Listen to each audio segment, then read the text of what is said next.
ఎవరైనా ఒక impossible టాస్క్‌ని possible చేస్తే ఏమంటాం? శభాష్! అంటాము.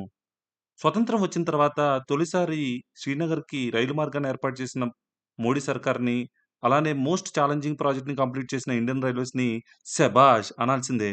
కాశ్మీర్‌లోని అందాలను చూస్తూ కోట్లాది భారతీయులు ఇప్పుడు సులభంగా, వేగంగా శ్రీనగర్‌ని చేరుకోవచ్చు. ధం ధం ధర్మవేరి శబ్దం చెయ్యమండి యుద్ధం దేనికైనా సిద్ధం రే